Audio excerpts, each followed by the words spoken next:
A limb has fallen from the family tree, and a small voice says, "Don't grieve for me. Remember the good times, the laughter, the song, the life I lived when I was strong." Good afternoon and welcome. I usually say welcome to those who have traveled from near and far. But may I say, anywhere from Clinton is a far. Am I right?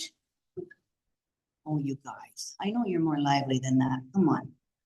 My microphone seems to like to slip up and down. So if it goes down, let me know. And if you can't hear me, give me one of those and I'll speak a little loud.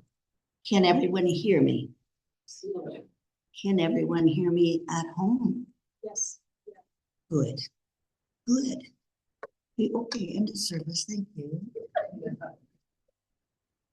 Anyway, to our family members, on behalf of Dan and Rob, who've traveled from wherever to be here today, especially those from Ontario and Calgary. Welcome, welcome. A warm, friendly welcome from Clinton, let me say. Today, we welcome those present and those not. Many are not able to be here today, not physically anyway, perhaps due to distance, illness, age. But through the aid of technology and funeral homes and my daughter and everyone else, we're able to join our family in from wherever they want to watch us through live stream. Amen, right? So I've been asked to mention that our families from back home, where's Dan? Please go and sit over there. Wait for him to come back from the bathroom, but he's not there. Running. Sit over there. Robert said you're in my hands, so look. I have been made to make a special mention to you and your families from our families back home. Rick and Carol and their family, Barry, Bonnie and their family, Aaron, Diane, Emma, Paul, Michelle, Hunter, and so many more. And Chaz and her lovely family. We thank you. Thank you, Chaz, for what you've done for me. They just want you to know that you are remembered in their thoughts and in their prayers. And they're with you even though they can't be here.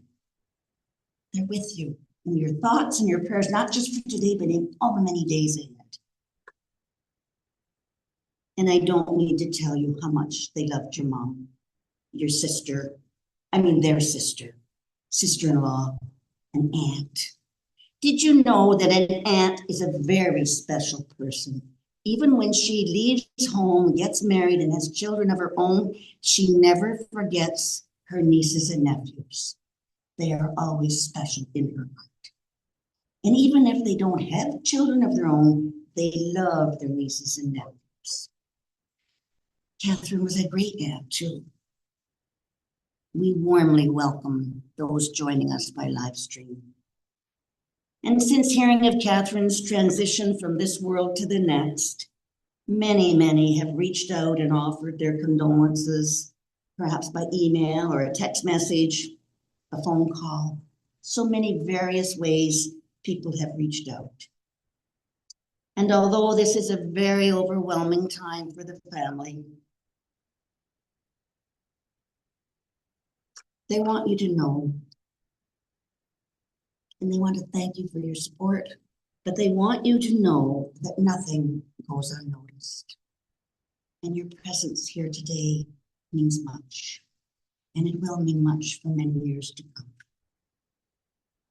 May I say thank you to Dan and Rob and your families for giving us this beautiful opportunity to join together for last night, for your thoughtfulness, opening your hearts and your minds, and giving us the opportunity to join together and bid farewell to Catherine, your mom, mother-in-law, a special grandma.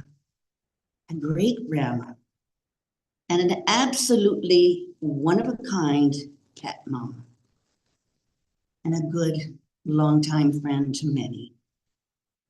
And by the way, before we go any further, are there any animal people here?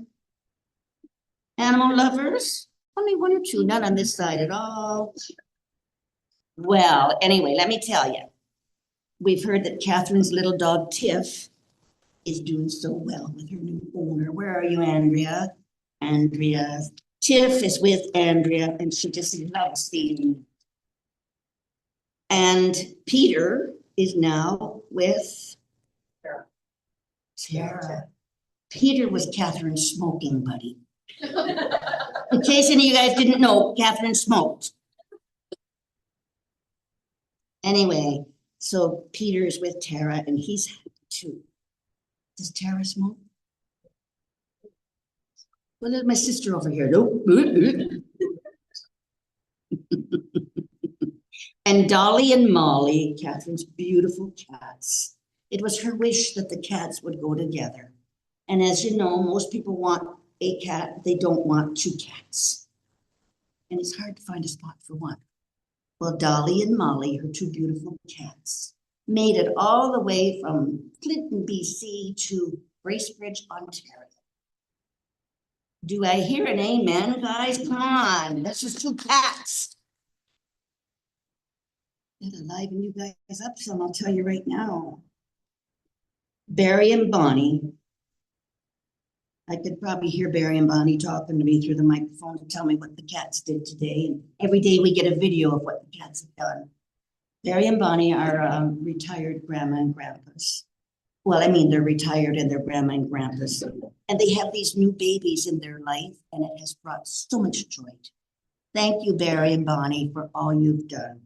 And thank you to all the other new pet parents for what you've done. We are eternally grateful.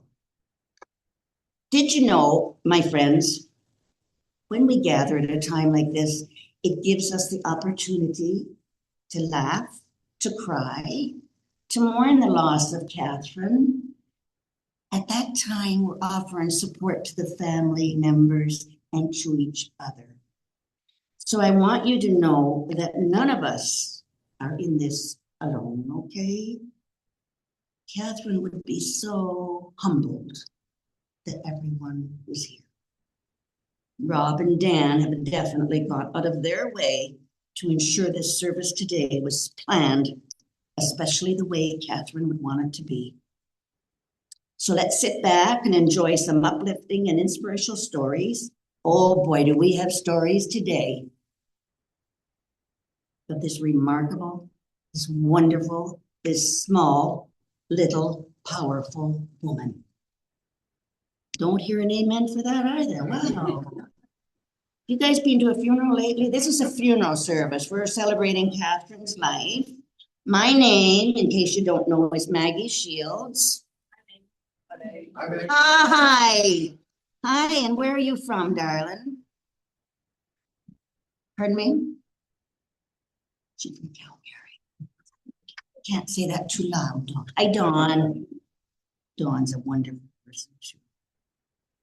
Catherine would be so happy, wouldn't she, guys? Come on. Well, today we're going to be listening to a few different stories. We're going to hear stuff you never knew about Catherine. We're going to hear stuff I never knew about Catherine, but it's going to be fun. We're here for a good time. We're here for lots of laughs and fun. We're here for remembrance. And as we come together in harmony, it's my hope that each of us will be reminded of the goodness that surrounds us, the power of love, and the sacred meaning of human life, even unto death. When our mind is quiet and the chattering thoughts and everything is put aside, our heart is able to listen and our minds listen, we quiet them, and spirit will step in and do its wonderful job. I invite you to join me as we quiet our hearts and our minds. I'd like to offer words of gratitude for the life of Catherine. Please bow your heads and pray with me for this short little prayer. Divine Spirit, thank you for the miracle of life and death. Thank you for the life of Catherine and for her kindness, for the generosity that she gave freely, for her willingness to be of assistance to others in their time of need, for the love that she offered and received while she was here. We are thankful for her devotion to her family and friends. We're thankful for the strength and the courage that she carried so proudly. We are thankful for the many trials and tribulations that she faced during her lifetime. Her strength was always there. For her unique sense of humor, we thank you for the memories that will fondly live in the hearts of those who were fortunate to share in her life. We pray that nothing good in the life of this woman will be lost, but that it will be of a benefit to the world. And may everything that Catherine valued mean much to us now that she has died. We ask that those who were close to her may now be even closer to one another. We send loving, healing prayers to Catherine's family and her extended family, who will be tested by this death. In the midst of their sadness, give them the grace that they may bond together in a love that death cannot destroy. And we ask that they will continue to learn from her life and from her death and allow it to bring them closer to one another. Amen. Dan has a short video that he would like to share with us, and we're just going to sit and watch this, and then I'll come back up and speak if that's okay.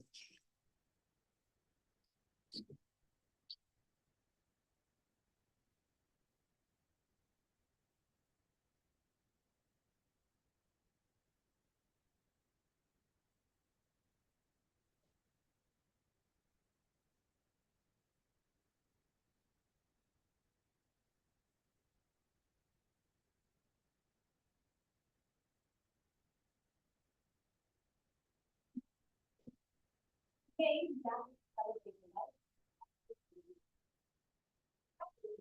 was other business friends like I hope this video will help you get a complete picture of Catherine's life. Catherine's story begins in Ontario and finishes in British Columbia. We will take you through the decades and introduce you to Catherine loved family members have started to learn multiple community on in fact, enjoy and let's see. Now we're going to follow. Thanks, Sarah.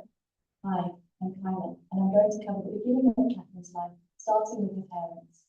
Then we will journey from Ontario to British Columbia and share some stories from the early years in the Okanagan. Now, a little about her parents. William Eric Cathal, Catherine's father, came to Canada from Wales in 1928 at the age of 17. He had a thick Welsh accent and spoke English, though some struggled to understand him. Helen King, Catherine's mother, is a descendant of John Little, who is from the UK. This class photo from 1929 shows Helen King and her siblings and cousins. Catherine's dad found work at the Belleville Hospital, where he fell in love with Helen King. They married on August 30th, 1940. Eric and Helen's love resulted in 6 beautiful children. Catherine, her third child, was born on February 16, 1946, in Belleville, Ontario. Unfortunately, Helen was diagnosed with leukemia. The photo of Eric and Helen was taken a month before she passed away on November 30th, after her first radiation treatment. Catherine was 6 years old when her mom passed away.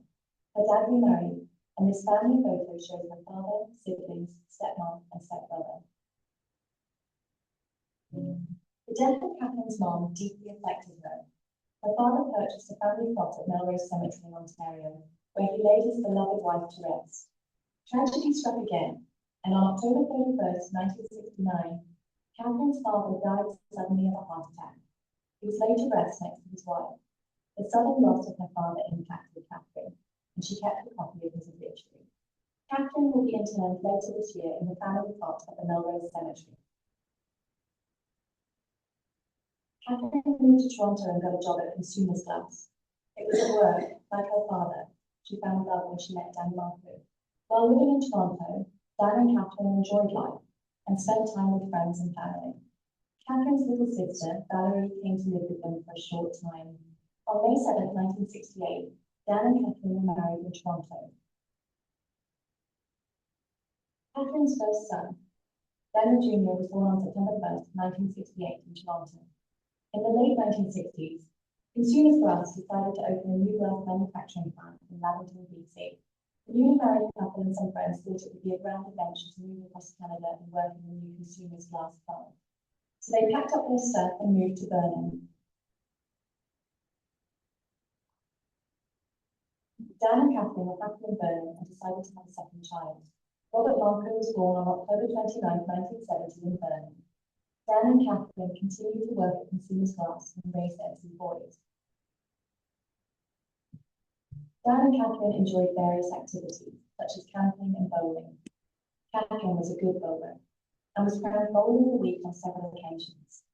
Catherine was sentimental and kept mementos, such as a newspaper article about achieving Bowler of the Week and things she was awarded.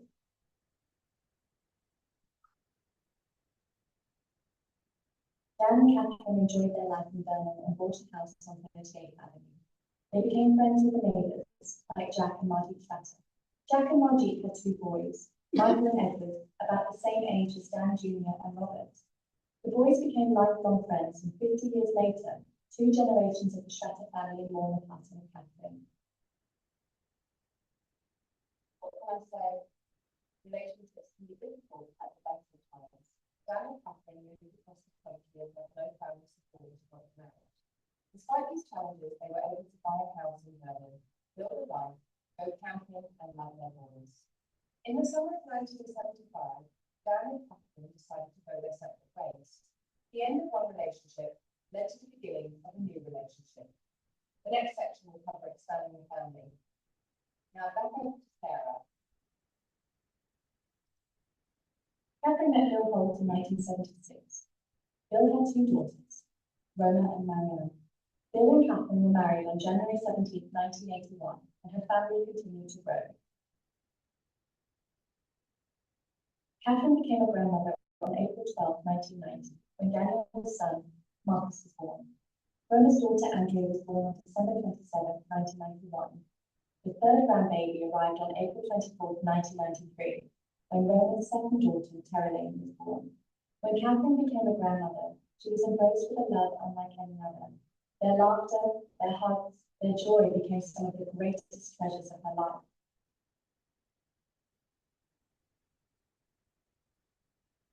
Robert Marcoux married Jennifer Long, and they have three children, Delano, Simone, and Meredith.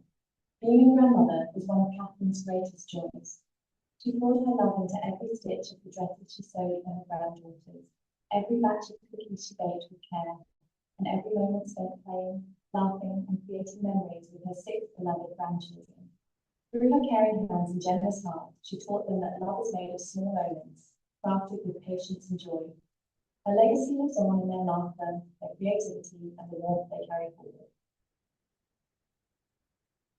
Terralane married Michael, which added another branch to the family tree.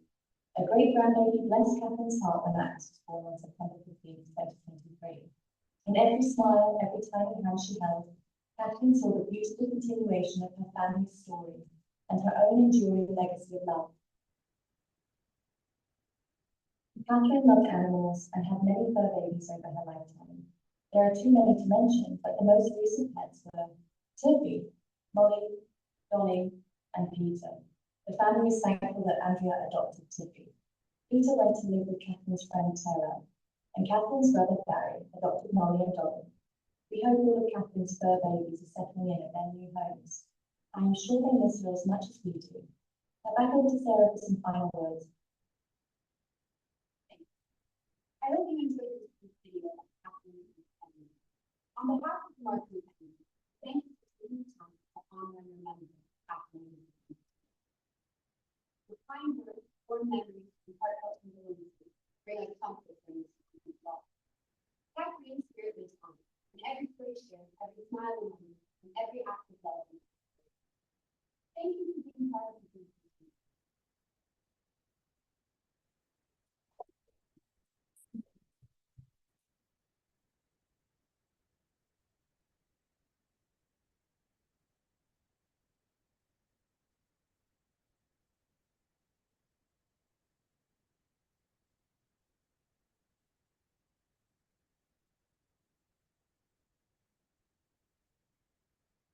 That was absolutely beautiful. Wow. I'm very, very pleased. Did I say Catherine was my sister? No, I don't think I did. I don't think I said. I said I was Catherine's favorite sister. Well, she had more than one sister. What can we say? How are you doing, Dan? Good.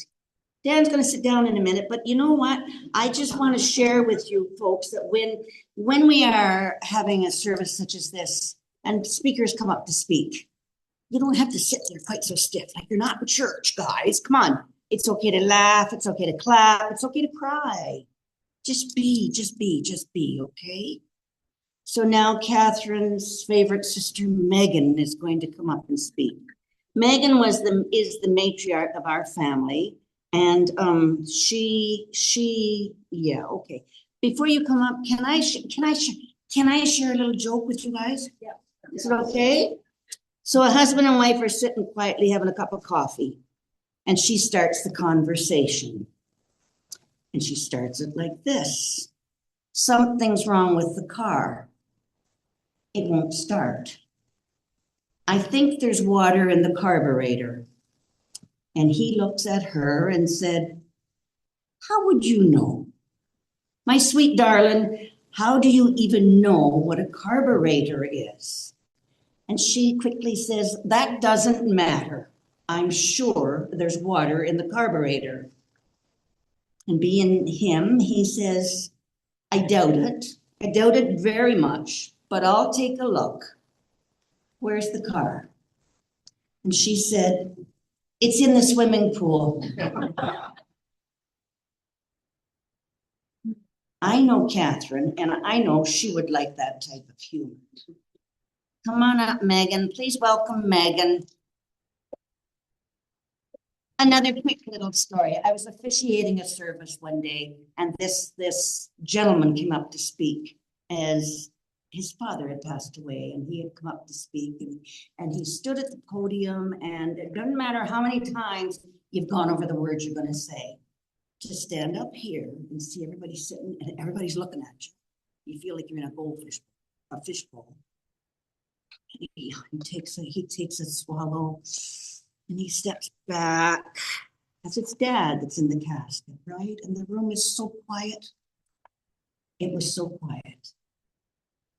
And all of a sudden, out of the blue, over here, stretched out in the first pew, comes a little voice and says, you got this, Dad. Did you get that? You got this, Dad. So that broke the ice. Dad was able to come up and speak and carry on with his story.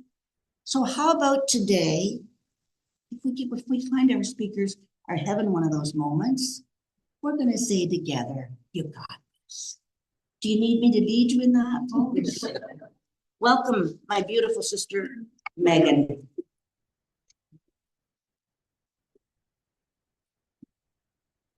I thought I needed a step stool. She needs a ladder.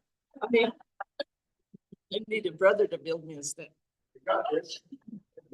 I don't need to tell you, I'm Catherine's sister. I'm Catherine's oldest sister, and she's my oldest sister. I'm not good at telling stories, so you can ask questions. Anyway, Catherine was the third born of 6 siblings.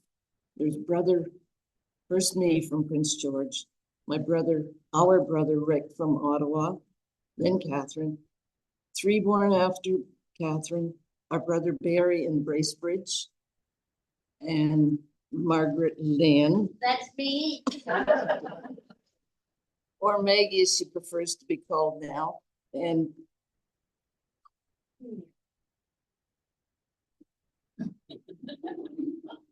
she's from Hamilton, Ontario, and she's our officiant. And then we got our baby sister Valerie Ann, who passed away 3 years ago. She came from Waterloo, Ontario.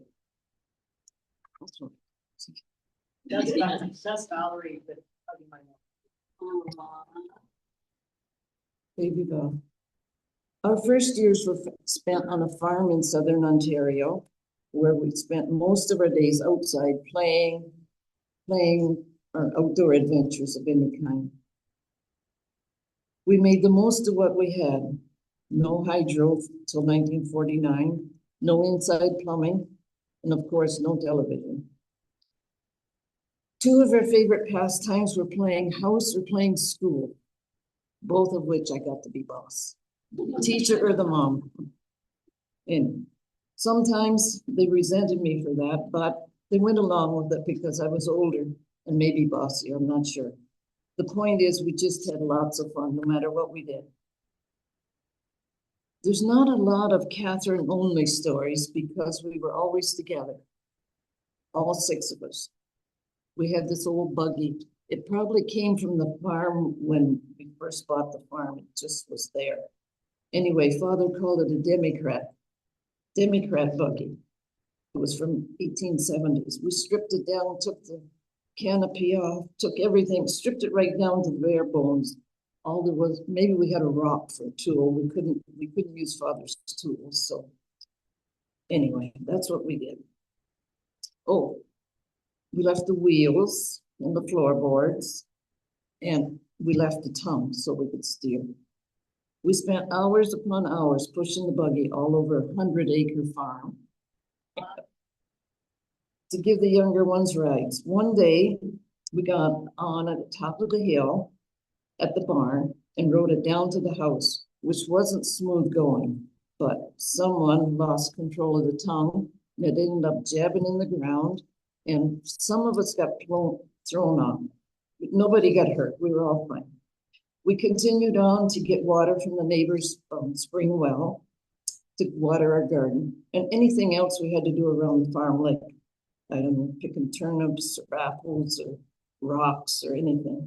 The point is, we had lots of fun and we're always together, all six of us. And of course, me being the older one, I went to school first. This meant the younger ones had to stay home by themselves. Not Catherine. One day she decided and convinced Rick that they should go and find out where I went every day without them. So one afternoon, at recess at 3 o'clock, we're outside in the yard playing at SS number 15, Tyendinaga Township. Didn't we see these two little people coming across the fields, looking rather cold and scared and lost? Lo and behold, if it wasn't Catherine and Rick. Of course, I started crying right away because it shouldn't be there, and our mother would be so worried about where they were. In the end, it all ended well because the teacher let two of the older boys take them home on their bicycle. One of the boys was their cousin. It was a real puzzle about how these two little people made it that distance all on their own, across 4 farms, and the side road. But they did. I was 7, so Rick was 5, and Catherine was 4. We'll probably just turned 5, and Rick just turned 6. Anyway, of course, back in the day when you walked miles and miles and miles to school, we didn't really, we only walked a mile. But anyway, don't tell my little sister she can't do something. Amen, amen. Being on the farm, we had lots of animals, a team of horses, cows, pigs, chickens, rabbits, ducks. No ducks. No ducks. And we had the babies, all the babies that went with them. We didn't have any sheep, but we did have geese. And of course, with the geese comes this ugly old gander who was known to chase little people. One day, Catherine comes running towards me, screaming her head off. And the old gander right behind her, honking his head off, his neck stuck out, and his wings were, I forgot about his wings, flopping his wings as hard as he could. Anyway, to this day, I have no idea how I did it, but I grabbed him around the neck and flung him down the cellar steps. The cellar steps were outside the house, covered with a trap door, which just happened to be open that day, which I was very pleased about. I guess the moral of that story is nobody picks on my little sister or pecks her. Oh, I missed one. Not long ago, like this spring, Catherine mentioned that she still had the scar where he bit me. Okay, our brothers reminded me of, our brothers, our brothers reminded me again of this story. One day, Catherine was being really silly, pretending to be father. She's sitting on the bottom steps of the stairs. She's sitting with her elbows on her knees. And stop it. She had a stub of a cigar. She had father's coveralls on and an his old straw hat, sweaty old straw hat. She was making she was putting on a good show for, stop it, Ross. She was putting on a good show for us, using his words like, you kids get to sleep up there. I'm going to come up and you'll be sorry. Or Miss Megan, what are you doing that for? Or wakey, wakey, daylight in the swamp, when he wanted to wake us up. Everyone suddenly stopped laughing. Lo and behold, father appeared. Our brothers think that father made Catherine smoke the cigar, but I don't really think, I think maybe just a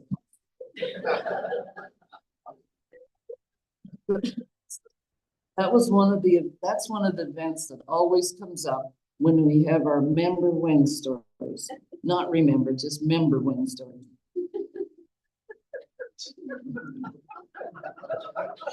You undoubtedly get the idea that we were always together, no matter what we did or where we went. We were all six of us always together. This particular day,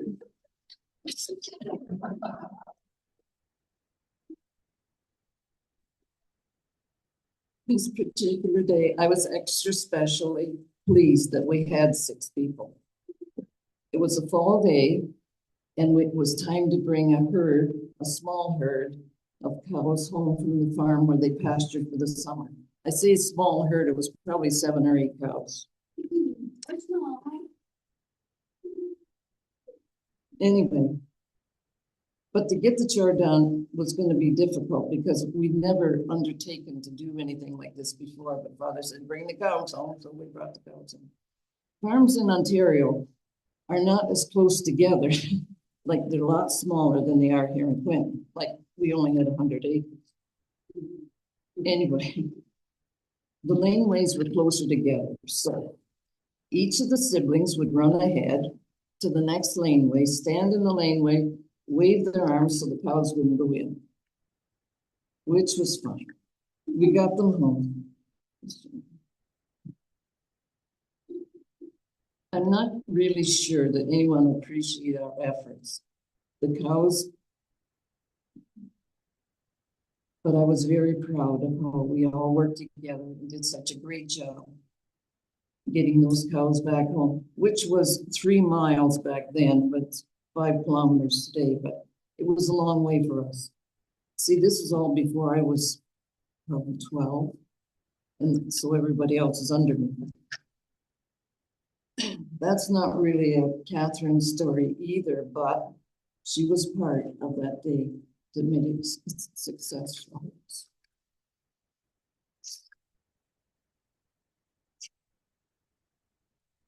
Now for my last story. No. It's about how people never really change. I was reminded of this at one of my boys' services. I think it was Dan that mentioned people don't really ever change. Way back, still on the farm, every day, every night, it was Catherine's and my chore to do the dishes. I'd wash, she'd dry. Every night, same routine. I'd wash, she'd dry. Every night, same routine. Catherine had to go to the toilet. And she took a lot longer than I thought she needed to. Days and years went by, and we worked it out one way or the other. But this past March, when I was... You got this, Megan. I was You got this, Megan. I was down here in Clinton visiting Catherine. I was washing the dishes in Houston, and she says to me, "You're doing such a good job. I'm going to leave you outside for some fresh air." But this time I willingly washed dishes and smiled to myself, thinking, people don't ever change. You're right, David. Since I returned to British Columbia in 2023, I've been reminded again of many of Catherine's special little traits. It is some kind of an honor feeling to realize that Catherine's wish is to be laid to rest in Ontario, where many of our dear departed are resting, which is not far from our old farm. Catherine made British Columbia home for many years. Rest in peace, dear sister. I'll do the dishes. Thank you.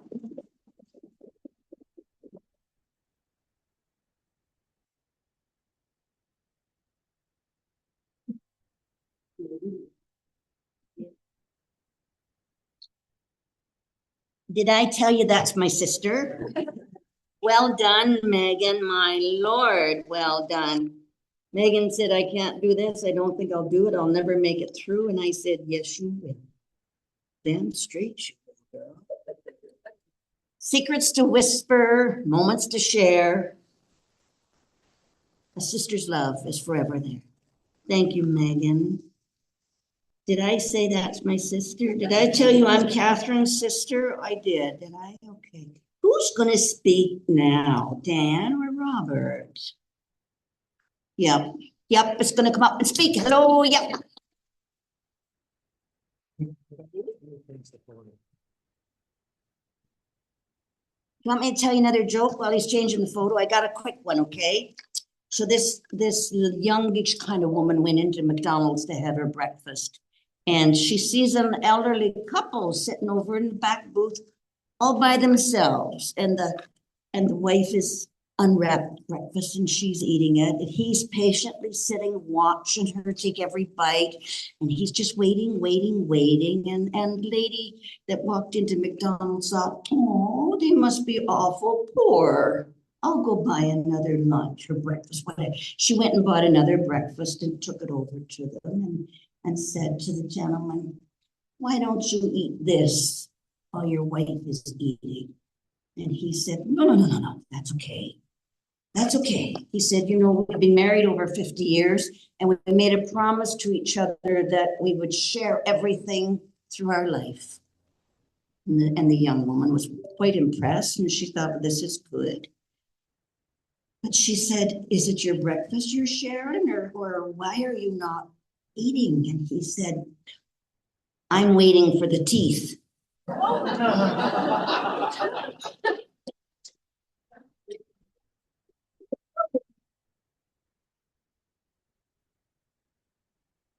You get it? Do you get it, guys? Okay. Thanks. Thanks. Just before we get started, Jen, can you get me a bottle of water? There's 400. Perfect. Thank you, Andrea. Yeah, no, that's good. Thanks. First, just before I get started here, I just wanted to thank everybody for showing up. It's great.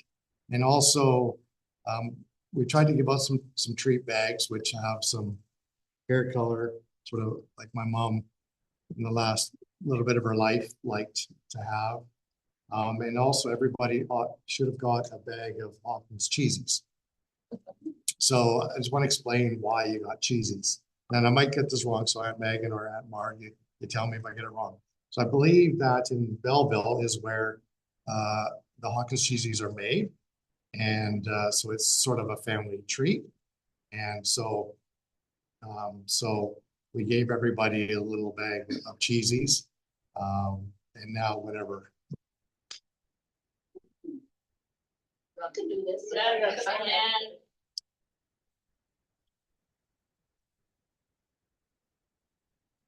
So enjoy your cheesies.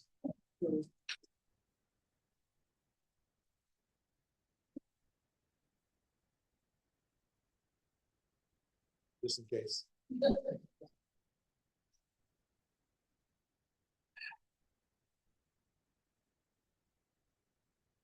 I don't have a lot of stories about my mom. It's just so many. So I want something a little different. If I can do this.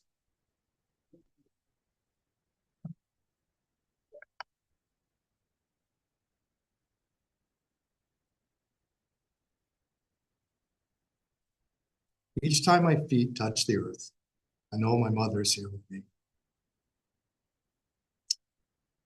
I know this body is not mine, but a living continuation of her. These words speak directly to my heart. My mother gave me life,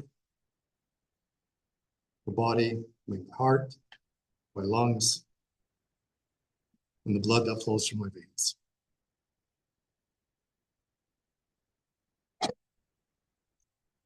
Each beat of my heart carries her forward.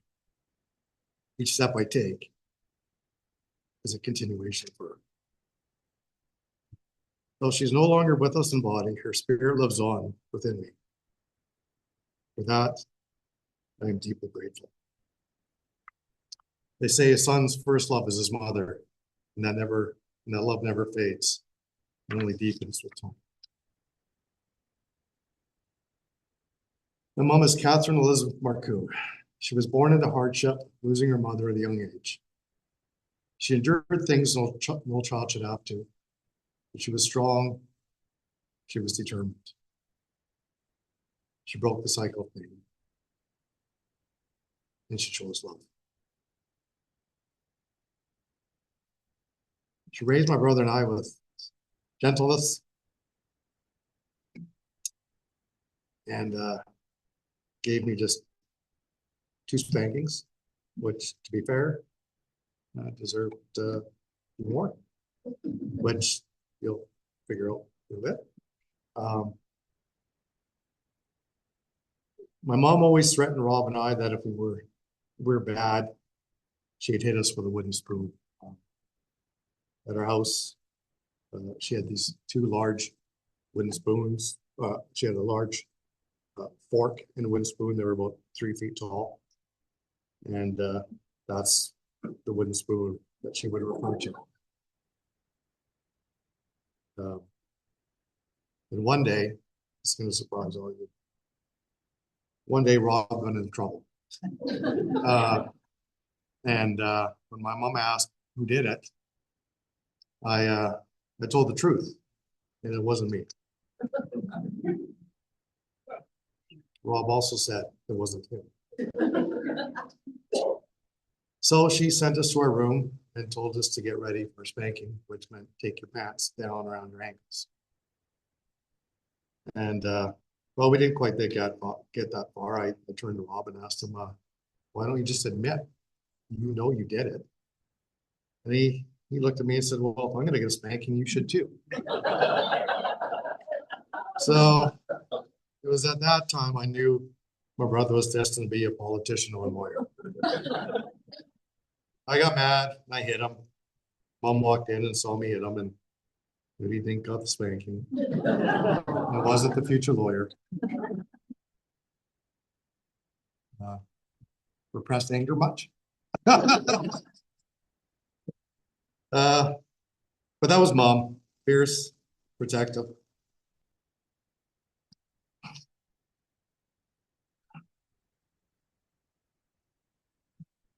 Always standing up for her voice. When I was nearly expelled in grade 11, she stood beside me. She went to school, met with the principal, helped me stay on track. She worked hard at Consumers Glass. They had shift work, 8 to 4, 4 to 12, 12 to 8. This is one of those examples of a spanking. Anyways, one day, I was in grade 11, 12, I think grade 12. I took her car without asking. Had a couple of friends over. Maybe had some bevies. Then I rushed to get the girls back home and get back home before Mom got home, but I didn't make it. So she was She was there when I got back. House was a mess. Bevy beverage containers all over, and she was angry. But she let her silence teach me. She didn't speak to me for a week. Her silence, and Megan, her silence expressed her disappointment that I was foolish enough to get caught.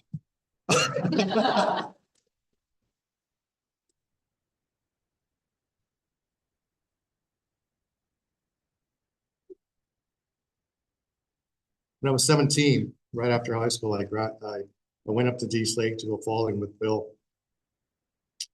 But after 2 weeks in this little remote camp, I got Bill to take me back to Stewart and go home, and said I wanted to come home.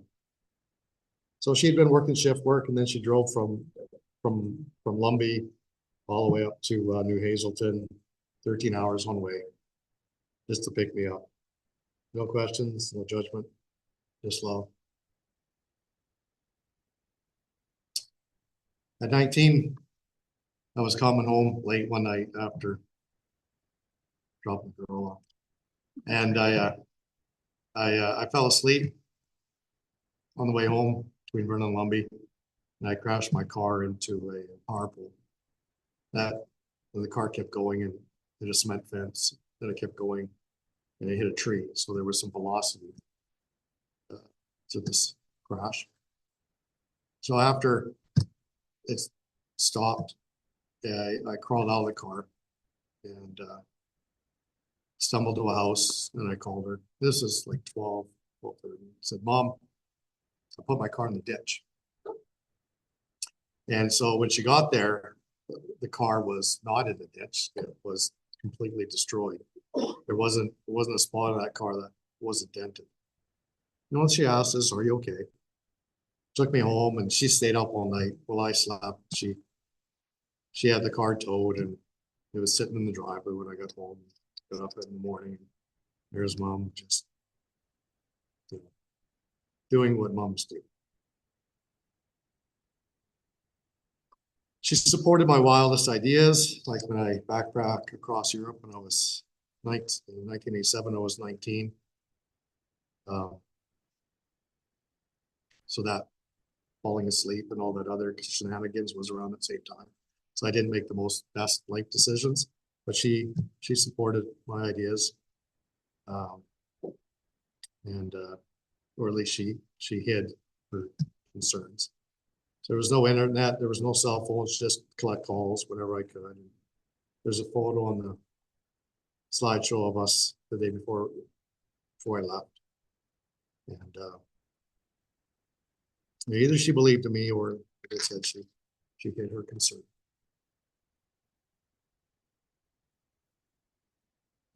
This is the You want to sit down?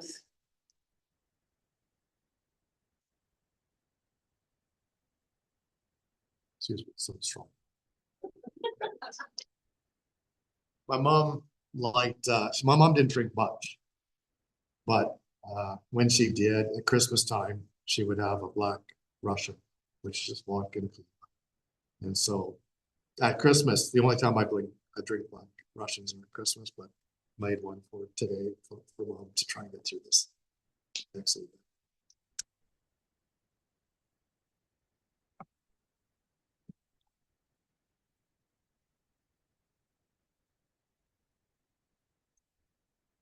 So my mom loved being a grandmother. When Marcus was 5, I got Casio, and we went to live in her basement. So she babysat often. I was going to working at Riverside and going to school. I needed all the support I could get, and so she was there to help me raise my son, get through school. But often they would watch their favorite show was Winnie the Pooh. And their favorite part was when Winnie was a little bit too chubby to get out of his house, and he decides to exercise in front of the mirror. He sings a little tune, up, down, touch the ground. Was my mom's favorite short part, short, fat, proud of that. She just giggled at that, and Marcus would giggle, and they just loved that. So that is something my mom and I would always still giggle about, especially when her oldest son got a little chubbier. We would. So now whenever I see Winnie the Pooh, I think of Marcus. My mom. But this Winnie the Pooh is for a special guy named Atlas. Unfortunately, he's sick, can't be here with us today. I know my sister Roma will make sure that Atlas gets this little teddy.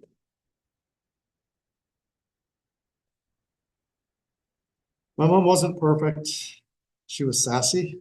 She was spicy.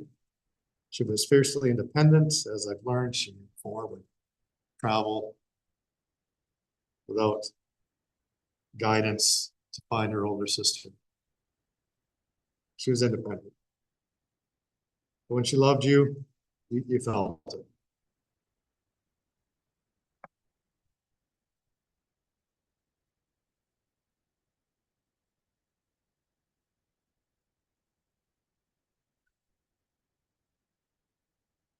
She adored my Jennifer. They would text often. They'd communicate without me knowing. Often I'd know what was going on in my mom's life or with my Aunt Megan because Jen would be texting and talking with them while I was busy doing other things. And then Jen would keep me, tell me what was going on. After my son passed, my mom told me that she trusted Jennifer to protect my heart, make sure I was okay. She was right.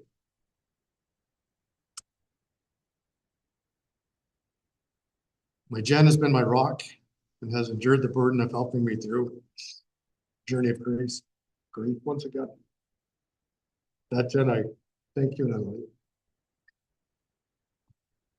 For those who don't know, I have to say my Jen because Rob has a Jen as well. Just want to make sure that we're not continuing. Or Gen 1 and Gen 2. For the past 15 years or so, I've lived in Kelowna and the Lower Mainland and couldn't visit my mom as often as I would have liked. So we would WhatsApp while I made dinner. These were special moments for us to connect. Just small chats, laughter, and the comfort of hearing each other's voice. When she got sick at the beginning of March and went to the hospital, I told her I'd come and visit on the weekend. But she was weak. And she told me she was weak, but she told me not to come. She never wanted to be an inconvenience. So I told her, okay, I'd just wait till she got out of the hospital to see her. But I lied. I took the rest of the week off. I drove to 100 Mile House and I quietly entered her room, sat there while she slept, took a photo, just waited for her to wake up. When she opened her eyes and saw me, her eyes sparkled, she smiled. I could see that she knew I loved her.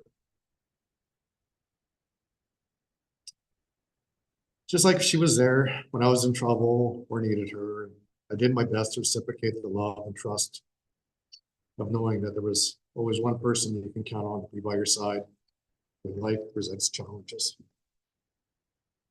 If she needed me, I would drop everything I could to be by her side. I was beside her when she took her last breath. My fingers felt the last beat of her heart. I love you, Mom.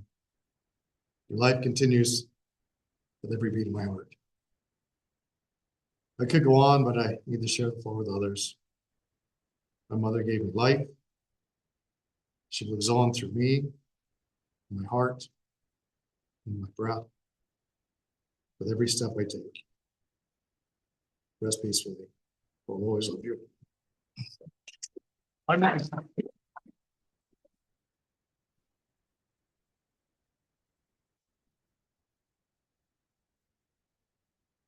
Thank you, Dan. Wonderful words spoken of your mom's love for you and your love for her. Amazing. Did I say that's my sister? And I said, that's my sister.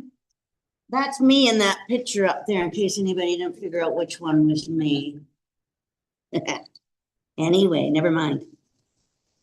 Did you know that when someone we love is in heaven, a little bit of us, a little bit of heaven is in our hearts? Did you know that?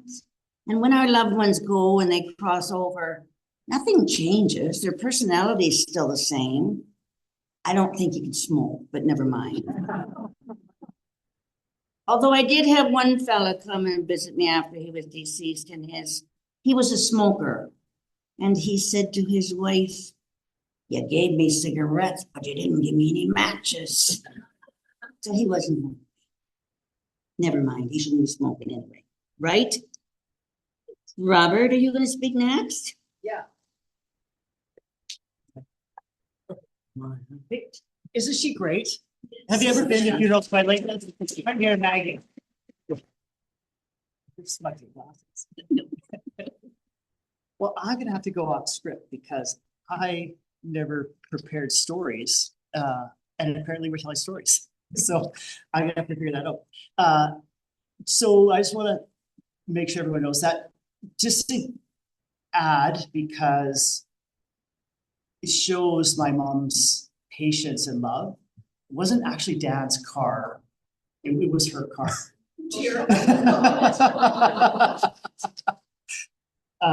And so I want to start by thanking everybody for coming. It really means so much. Jeff, Maggie, Megan, Dawn, everybody's visiting us online. There's so many people, whether you're from Clinton, that I got a chance to see. I've met pretty much everybody here before, but I didn't get a chance to see everyone. I really want to thank you for coming and sharing with us and with the family. Roma, Lane, Marianne, John, all of the Holts, everybody for coming. I'm missing people. I can't name everyone, but Rav, I see you.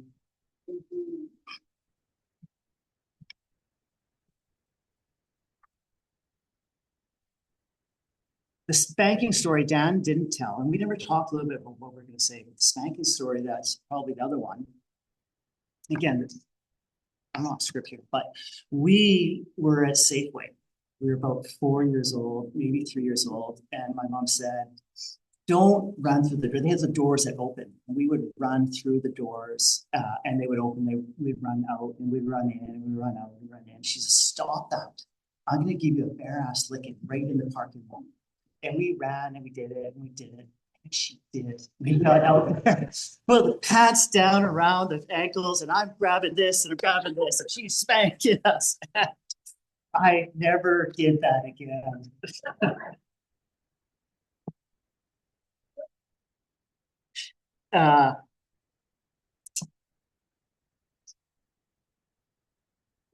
Yeah, there's another story I want to tell. I'm not going to tell it because I'm going off script. I'm not going to tell them necessarily chronologically, but there was one where I'm looking at you, Marianne, where she planned to build a chicken coop.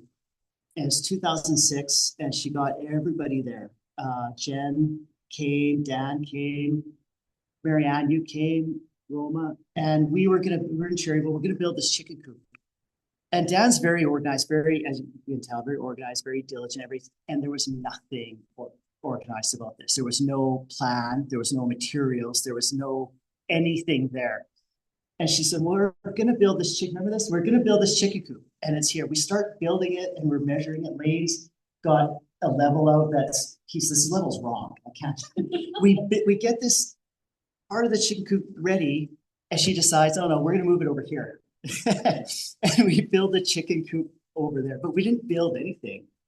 I think the chicken coop was a purpose to get everybody there, not the chicken coop itself. And it never got done, and it doesn't matter because I've got some lovely photos and memories from that.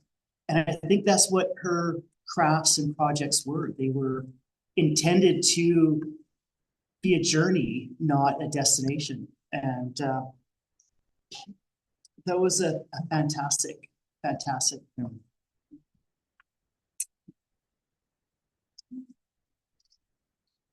I got some unorthodox advice from my mom when I was in university. I was failing.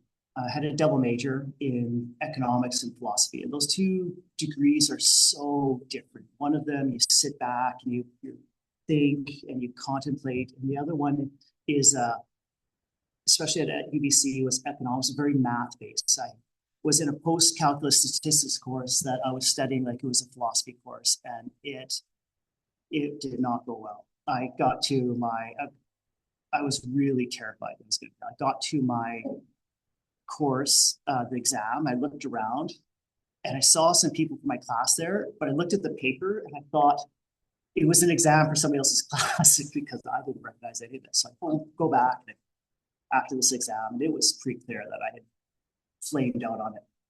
And I phoned her. I said, "I think I failed out my major, Mom." She said, "That's okay. Don't worry about it."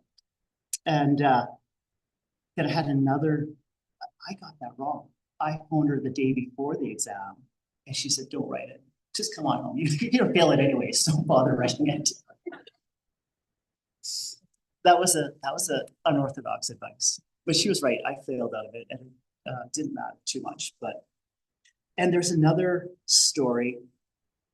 I'm gonna not call it a story. It is a legend in our family where my mom was fiercely protective, and when I was about in grade 3 or 4, the teacher hit me on the head with a drumstick because I was acting out or not doing things, probably talking, Delano, in class. And she was very protective, and she came down and she talked with the principal. And my mom didn't graduate from high school, but she wasn't intimidated by it. So she started talking to the principal, and he blew her off and was quite condescending to her. And that was there's the sisters. So she shows up the next day, and she books an appointment with him, and she shows up, and she had one of those tape recorders, the orange button, and she brought it down, she set it down, and she pushed the record, and she said, "Listen." And he said, "You don't need that, Miss Marcoux, you don't need that." She said, "Listen, last time we were here, you were condescending and rude and blew me off, and I want a record of what we're saying to each other here." He said, "Okay." He said, "My son yesterday came home and said, 'Why is Mr. Marshall grabbing Mrs. Dyke's bum when she just got married?'"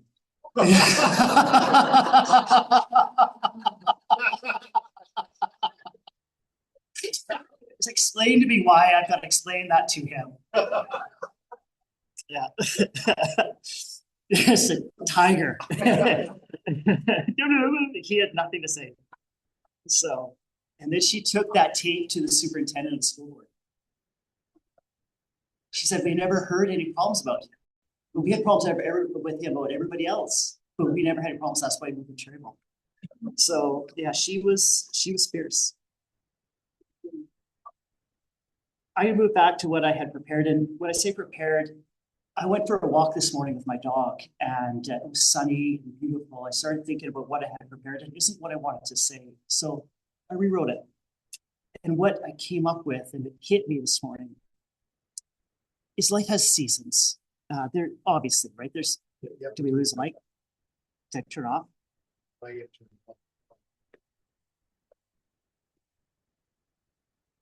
we go. Life has seasons, and seasons take people through many places. And I think the early season was covered nicely by my aunt. So I'm going to start at the next season that I'm familiar with. And that was when my mom and my brother mentioned she worked at Consumers Glass. Consumers Glass, I think, was a unique and wonderful place. She made a number of very important people in her life there. That's, as my brother said, that's where she met my dad. And they came out. No. It's on here. Listen, I'm not saying it because you said it. It's on here. I lost my mic again. Is there maybe a battery in this that died? I can project. That's okay, I'm a lawyer. Yeah. Yeah, do you want to grab it? Okay. Yeah, perfect. Of course you are. Of course you're prepared.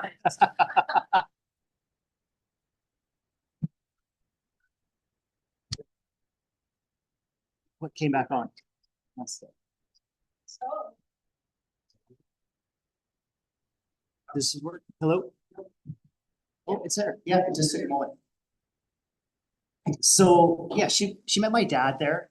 She met so many other friends that I've lost to time. They were really important people in her life, but I was young and I don't remember all of them, and time has been gone. But one of the important people that she met there is Willie. And where are you, Willie? Right here. Willie is a really important person in our family, not just for my mom, but for all of us. And Willie was the best man at Mama Bill's wedding. They were always very close. And when my brother graduated from high school, and at some point Dan afterwards, when he was launching, lived with Willie. And at some point when I graduated and was launching in life, I lived with Willie. He's been just a tremendous friend to our lives, and that was one of the friendships that grew out of Consumers Glass. Another friend of hers that she made at Consumers Glass was Doug Mason, her supervisor, her supervisor.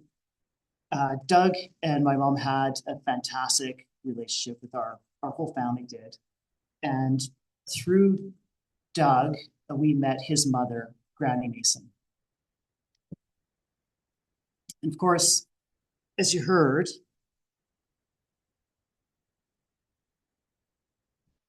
my mom lost her mom as a young child. So Granny Mason was like a mother to her. She was like a grandmother to her. She was our adoptive grandmother. We didn't have a lot of grandparents. My brother and I didn't have them here growing up. And so Granny was just a gem of a human, and just such a tremendous influence in our lives. And she attended everything that was important to us. And that was a relationship that flowed, in my mind, out of Consumers Glass. And Willie, you can attest to this. There was something special about that place. It was the friendships and the camaraderie and the people, and not just Dan, did you work at Consumers? I worked at Consumers Glass. Steve Mitchell over here, where are you, Steve? Steve and I were working at Consumers Glass. Now, if you don't know what Consumers Glass is, it's a factory that made bottles and jars, mason jars, pop bottles, beer bottles. And what's ironic is at home, there's some old, in my mom's house here, there's some old jars. I can't throw them out. There's something special about these glass jars. So yeah, it was a wonderful place. And it's Consumers Glass in that season is synonymous with Vernon. One of the great friendships she made was with, and Dan mentioned it, or it was mentioned in the video, with Margit and Jack.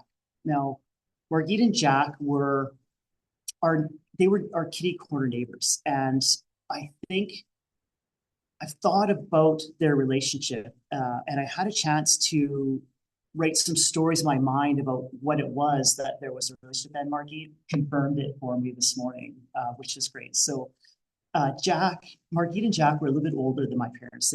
My mom was, I guess, 24 when her second child was born, 22, 24. And Margit and Jack were just a little bit older. My mom and dad didn't have a high school education. Jack was a legendary math professor at Okanagan College, and Margit is a social studies teacher at Seton. And so they were a little bit, you could see how they might not get along, but they got along so well. They did camping and hiking, and the dads, I was left with this feeling that Jack, as a professor, my dad was quite handy, and I think they learned from each other. I think the two men had a really good bond because they were strong in separate areas. But I think men being men, I thought the ladies probably were the glue to this relationship because they're both new moms. And that was exactly it. Margit and my mom had this close friendship, and that's why it's been years since you've seen each other. But Margit is here, and it just warms my heart to see you. Thank you for coming.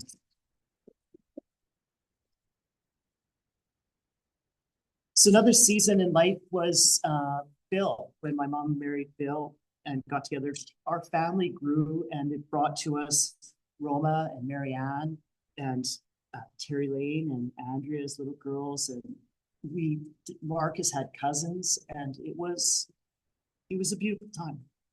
It brought John and all of the Holts and a bunch of our friends, John and Joanne, you're here. Put your hands up. Back here. I know you're shy.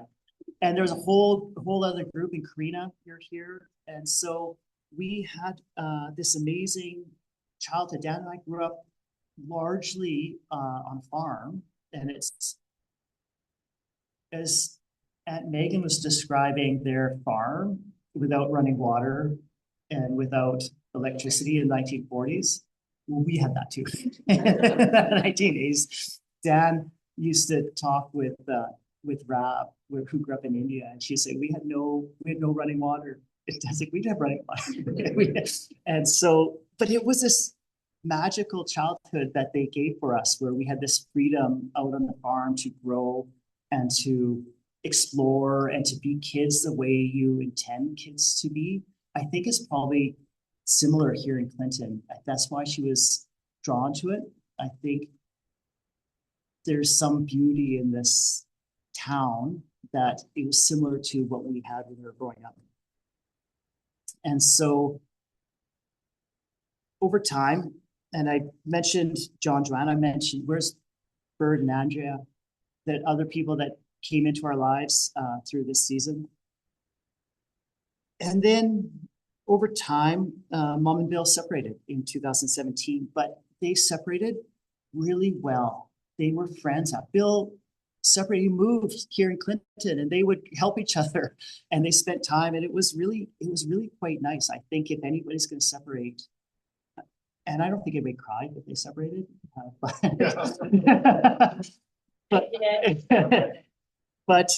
yeah, they moved on into a different season, and they did it really well and really respectfully. And we've had weddings and funerals and events, and they were both there, and they were both close, and they would get together like two hens afterwards, chatting away. They were drawn to each other, and that was a season that was good. And my mom loved that season in her life, being single in the last stage. It wasn't a bad or negative part of life. It was a happy part, an empowering part. And that takes me to the season of Clinton. Okay, who here's from Clinton? Put your hand up. You guys have a special town. There's something beautiful about this town that I get. I didn't get it at first when my parents moved here. I didn't know anything about it, but having spent time here, you have something unique and beautiful. And those of you that know, and my mom knew. She met, and I'm going to leave some people out here, and I apologize, but these are people that I connected with that through my mom that I sent. And I'm looking here at Blue. Blue's one of the people, was my mom's neighbor. And this is stuff that doesn't happen in the big cities. Jerry, who I don't know if he's here or not, but Jerry has a little ATV. He'd plow my mom's driveway when it snowed. Why? Just because he'd take care of all the little ladies in town that she knew it needed to be done. Tara, who took the cat, she finished the quilts that my mom wanted to finish and had a big desire and big plans and couldn't quite get it done. And so Brenda, who was her cleaners, who came up from Ashcroft when she was in her final days, Brenda heard that she was sick. She came up from Ashcroft and cleaned her house, and she wouldn't take any payment for it. And I said, well, let me send you some money and you can clean somebody else's. I'm not going to pay you. I'm going to accept this gift from you, but please pay it forward to somebody else. And that's small town living. That's Clinton here. And that's why she loved it. Laura, where are you? You were so special to my mom. She loved having you guys bantering back and forth over the fence like Simpsons. Pauline, Josephine, and I'm missing some people. Jessica, yeah. These flowers. So when you know somebody, you really know them. And Jessica has been a gem. She owns the Blossom store over here in Clinton. And I'm not sure how we met her, but she has been now for years. Has been giving gifts, like gift baskets to my mom. So she would pull me up on Mother's Day. Do you want me to make a gift basket for your mom? Like, yes, thanks. And then we started talking. She would bring Thanksgiving, and she would just do it. And she said, "Well, what do you want? Like, you're asking me? Like, you put together whatever you feel like and do it." And she nailed it every time. I got pictures of what she did. And so to give you an idea, the posy that's at the front and this I'm not sure, arrangement that is with the urn, Jessica put together without any instruction or advice or anything. And to give you an idea,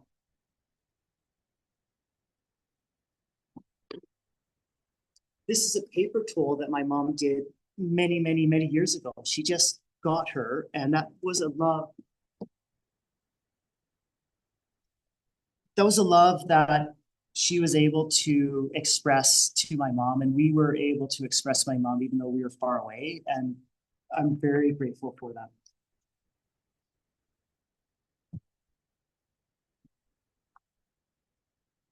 You got this, Rob. Well, yeah, thank you. I'm just switching over to what I had pre-prepared and trying to figure out what's left. Yeah. Of course it dies on me, right? My mom showed her love to us through food. She wasn't a fancy cook. She always made sure we had food. When in the 70s and 80s, when it was popular to have processed food, we never went with processed food. We always had home cooked meals. And when I was here, saw the cookie tin that I grew up with, and it was always full of cookies. It was always full of love. And with my children, she struggled a little bit on what to buy them because she was here and she would come down for Christmas. And I said to her, "Mom, just make some cookies, bring something." So my kids know her.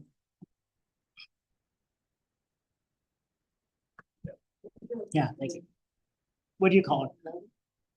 The cookie grandma. She's a cookie grandma.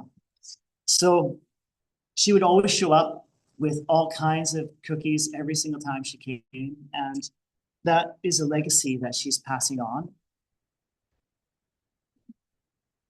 Everybody here knows my mom made friends quickly. She was warm with her laughter. It was quick to have a laugh. And I don't think shied away, but my mom had a pretty nasty streak. You did not want to get on her wrong side. She would let you have it. But she was such a warm person. And there's somebody I was talking with today. Was it you, Rolly? Said you'd come and help her move stuff. And it was she would come and get her. Who was it? Put your hand up. You would help her move something, and it would be something she would already been trying to move. And it was an enormous piece of whatever it is. And she would come and ask for help after she's already tried to do it. And it was an impossible task. It was a 3-person job.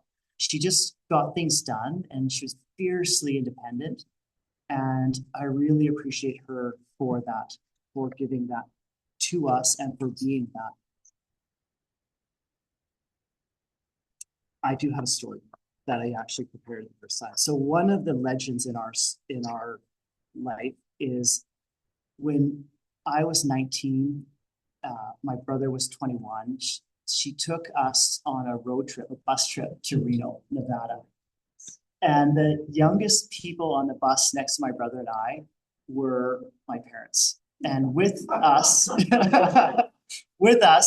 Dan brought his best friend Dave Torrey, and my friend Jeff Kelly here came with me. And we did this road trip down to Reno. And I had fake ID, Jeff had fake ID, and she didn't just stop us from going. She encouraged us to have fun. She was right there, enjoyed the mischief of it. And it was such a fun trip. And that's just recently I threw out a bottle of Black Russian that she had kept since that trip in her fridge still to this day. So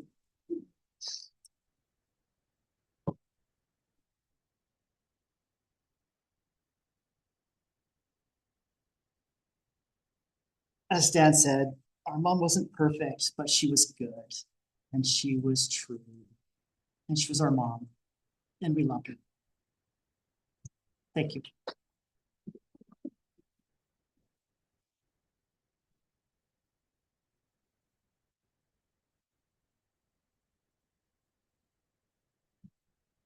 Thank you. Well said, my friend. I am honest when I say the battery might be running out. We've been sitting a long time. You've been sitting for an hour and a half already. If Catherine was here, I'll tell you right now, she'd be saying, I'm going out for some fresh air. These chairs are not comfortable. Roma, you're going to speak, and then we have a video, and I do hope the battery stays, hon. You got it? Fast, so listen careful. And you're speaking to them. Yep. All right. It was easier to go first, I have to tell you. My name is Roma. I am Bill's daughter, Catherine's stepdaughter, but more importantly, I am married to her favorite son-in-law. I first met Kathy in the late 70s. Bill brought her to our house, or to my grandma's house in Revelstoke, and she had bright red hair with this bleach blonde spot in the front, and I thought she was beautiful and much more fashionable than my grandmother in her four-trail pantsuits. When I can't see what I'm trying to read. Oh my goodness. Okay. In 1981, when Bill and Kathy got married, I was almost 16, and I decided that it would be fun to participate in this wedding. It was fun to have dress fittings and to be treated like an adult, and it was just fun. My high school boyfriend drove us down to Cherryville to the wedding, and Catherine took a few minutes to try and chat with me about being 16 and having a steady boyfriend. 16-year-old me probably rolled my eyes at her, and I have to tell you, 40-something-year-old me had much more respect for that conversation when I was on the other side of it several years later, many years later. Sadly, I didn't spend much time with them after that, but we're going to fast forward to when our girls were born. Dan's Marcus is just a year older than my Andrea. So we had lots of birthdays because Marcus's birthday is in April. Sherry's birthday is in April. We had lots of birthday parties and Easter egg hunts and Christmases when the kids were little. Okay, enough of that. And we had fun. We had fun. We had a family that we should have had sooner. We had it later. Okay, here's a funny story, but it has to be edited for television. Kathy was always curious and up to learn just about anything new. And I will never forget when Lane tried to show her how to access the internet. Lane was going to Google Lumbee to show her how you could look up where you came from. And outside of Lumbee, for any of you who have never been there, there's this wood carving, and it's a gentleman. Well, Lane didn't know if it was a lumberjack or a lord. That's important, remember that part. Or a prospector. So he puts in Lumbee and he clicks on this Lord Lumbee. Well, let's just say it was not the Chamber of Commerce's Lumbee website. I don't know who was more embarrassed, Lane, who couldn't get the internet shut down fast enough, or Catherine, who I'm sure I was absolutely positive was never going on the internet ever again. Kathy took that kind of curiosity to everything that she wanted to do or to learn, whether it was woodworking or sewing or quilting or renos or gardening or woodwork or the whirly-bird things that she made. And we're sharing some of those examples today. Her paper towel is here. She made dresses for my girls, which are at the back, and a quilt that she took all my old Girl Guide t-shirts and made me a quilt out of, so I can keep them forever. She also made jackets for Lane and I. But I found out that I was a bad influence on her. I introduced her to Party Lights candles, And as attested by my ATV trailer, which is now half full of boxes of party light candles, she jumped in with both feet. She loved to do the parties and she did them all over. She would go wherever. If you wanted to have a candle party, she would come to you, and she was really good at it. Everybody said she had fun doing it. Then a couple of years ago, I was at a craft retreat and I saw these ladies doing these diamond dots. It's a craft thing. And I thought, Kathy could do that. She'll really enjoy it. And she did. She took one of my daughter's wedding photos of her and Michael, and she had it custom printed, and she did a diamond dots of it. And it's absolutely remarkable. Terry would have brought it, but Atlas is sick, so I apologize. I was fortunate enough to spend some quality time with Kathy in the last weeks of her life. I was helping with one of those quilts. Not very much, but I tried. 300 little squares of beautifully coordinated fabrics. Not a starter project by any stretch, but she was kind and encouraging and grateful for the help and the company. We probably had the most heartfelt and honest conversations of our relationship. She really likes you, Jen. She just wishes Daniel would figure it out. What else was I gonna say? Oh yeah. I loved to see her face light up when we had time to FaceTime with Terry and Mike and Atlas. And Atlas says, Auntie Kathy have color hair. Because, you know, he's only 18 months old. He doesn't get it yet, but he will. It's nothing like a baby to make you smile. I saw the contentment in her knowing Tiffy was going to live with Andrea and Jason. Oh, and the love in her face when her favorite son-in-law walked in for the last time. Oops, upside down. My niece Jennifer said that Auntie Kathy was the sassiest little old lady she ever knew. Oh, excuse me. And I think that that's a very fitting title. And I'm going to stop there because none of the rest of the my Kathy stories are, you know, PG-13 because they're cheeky. And I know that the boys and I will always have our quilts to wrap around us when we need a hug. Thank you. Thank you. Thank you. I'm going up for smoke. By the way, I'm sorry if I've offended anyone with my humor. My favorite nephew said, I want it to be funny. I don't want to be sad. I want it to be funny. How are we doing?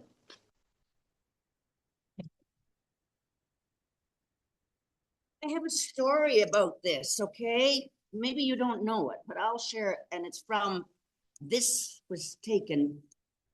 So we're going back to Ontario. My niece, Michelle, used to go to the market every Saturday and buy her mom flowers. So that's my sister. Second from the end is my sister, who her daughter would go and buy flowers for her. These are particularly called Canterbury bells. Michelle brought them home from the market. Val put them in water and just loved them. Somehow they took a picture of the Canterbury bells, sent the picture to Catherine. Catherine made this from a picture in its paper towel. It's a lot of hard work. It's a lot of dedication, just the way Catherine was. She loved doing it. So she loved doing it because she was doing it for someone special. It's in a shadow box. It has now traveled from Ontario to be here in BC. And I would like to now present this to my very favorite sister, Megan. That means you have to come up here, Megan. Because I'm not taking it back to Ontario with the chance it might. So it went from Val to me. When Val passed away, it came to me. Went from Catherine to Val to me, and now it's going to Megan. Thank you. I got somewhere to Megan has a nice new apartment, and she has no pictures on the wall. So she was always bossy. Get out of here. Jeez. I don't want the batteries to run out, so I have many, many stories that I was going to share from our childhood, special memories that no one, they'll have to go to the grave with me because nobody will hear them now. Sorry. Because we have a video that Tara sent, and we're going to watch the video. How long is the video? 6 minutes. Let's go.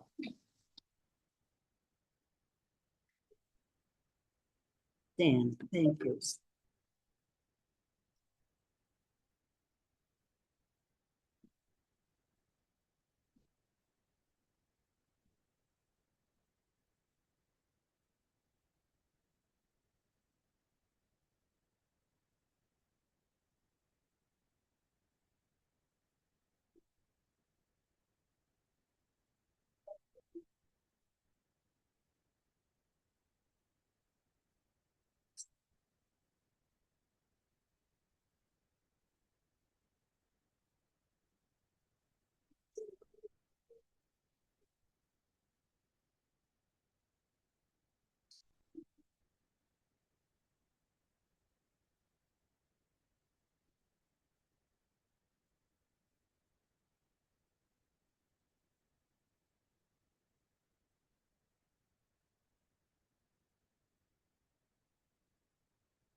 So I have another joke for you. Do you want to hear a dirty story?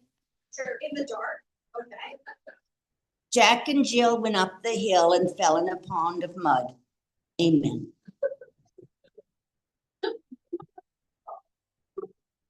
That's a dirty story. How you doing, Delano? A long time sitting, hon. How are the girls doing? They're both excellent? Okay. Here you go.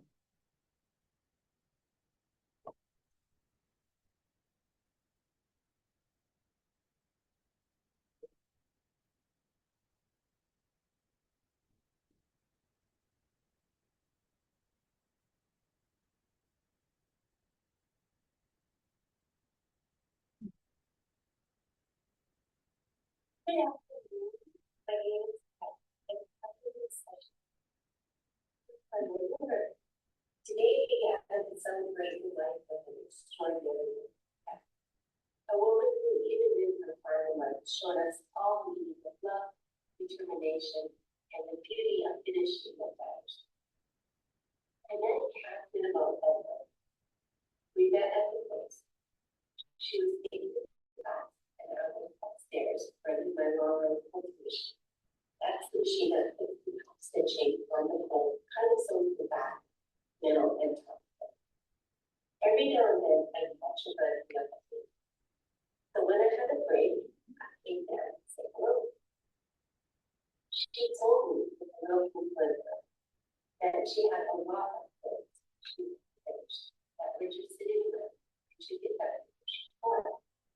I checked and said, we're not going anywhere anytime soon, but what? And with that, Catherine bought me 2 books, finished. The next month, when I dropped them off to the fancy boat, I used to sprinkle the coast right off it, so I dropped them off. She had to give me 1 book. Then came the first big book, the bar shovel. A project always completed.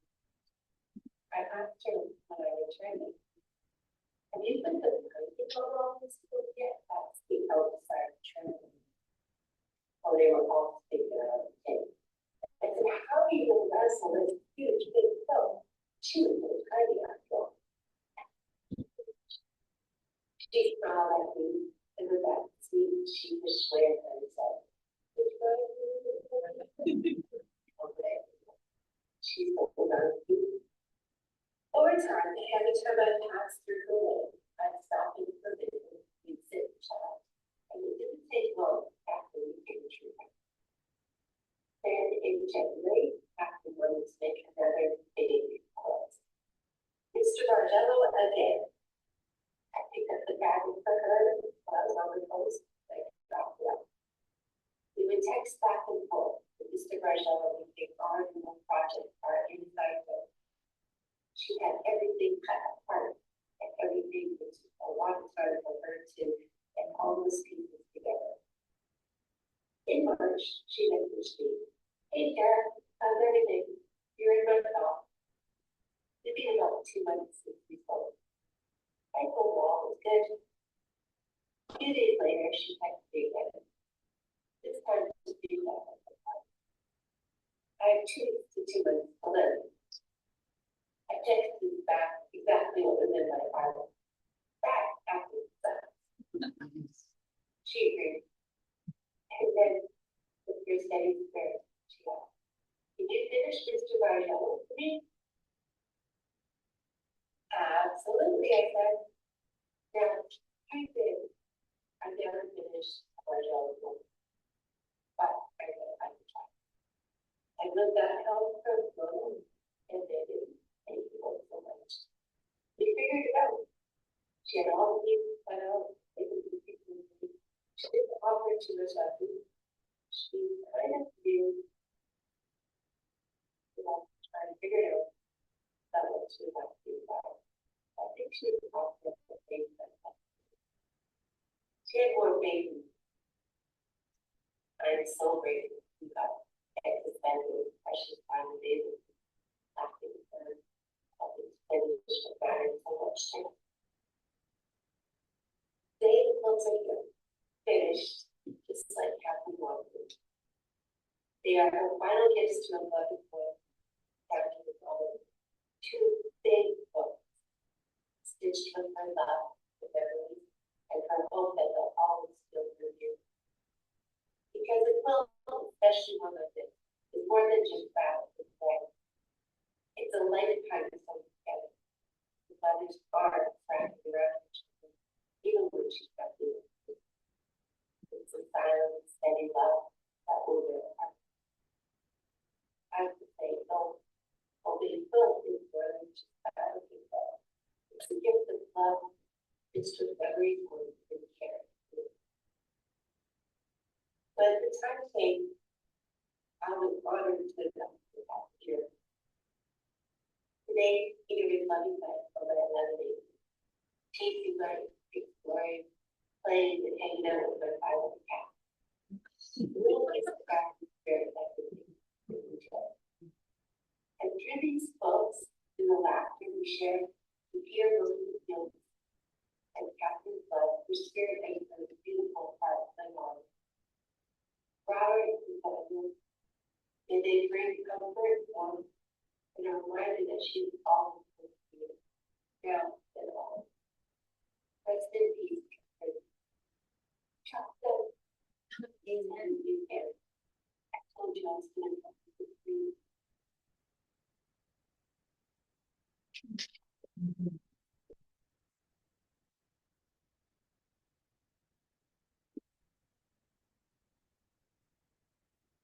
Thank you, Tara. Very much appreciated. Anybody getting tired of sitting? Let's go for a smoke. We've heard so many beautiful stories of Catherine, and she has left a legend behind, not just in her quilts. She's left a legend in her children and her grandchildren. She was called so many names: Catherine, Aunt Kathy, sister. What would a sister call? Ooh, don't want to go there. Aunt Kathy, Grandma, Cookie Grandma. And you know what? Of all the names she was ever called, she loved being called Grandma. So my darlings, my friends, I'm so grateful that you've had me here today and I could be a part of this for Catherine. Let's leave it this way. Just one thing I want to say. You've all heard it say, don't go to bed angry, right? Well, apparently not. Apparently you don't hear that in BC. We hear it a lot in Ontario. Don't go to bed angry. Settle your disputes. Do you know why? Do you know why we say that? Because you don't know when the last time will be the last time. So hold on to the love you have. Hi, Kelly. Oh, and hold on to the person that you love, whether it's your brothers, your sisters, your grandchildren, or a little dog. let me leave you with this. It's thinking of it would be Catherine saying this. To those who I have wronged, I ask forgiveness. To those I've helped, I wish I did more. To those I have neglected to help, I ask for understanding. And to those who helped me, I sincerely thank you so much. Rest in peace, Catherine. You've been a wonderful friend. You've been a wonderful sister and a great, great grandma to many. So remember, I cannot speak. I can listen. I may not be seen, but I can be heard. So remember me. Remember the times we cried, the times we laughed, the times we fought, and of course, the times we loved. Rest in peace, Catherine. You deserve this rest. Amen. This ends our service. I'm ending the service there because we have someone back in Ontario, a beautiful funeral home that's graciously hosting this Zoom meeting. And the funeral home owner doesn't know, but he's been paying overtime for about 2.5 hours. So thank you to our people on live stream. We can end that now. But I do know there's one more person, and I probably met you today, that wants to come up and speak. Mike. No, thank you. No, I love those no, thank yous. No, that's grandma in Italian. No. We do indeed. We always start our services with a song and we end with a song. This is another meaningful piece of music that the orchestra is going to come and begin. This is the orchestra. Once the music is finished, thank you very much. That ends our service. Thank you.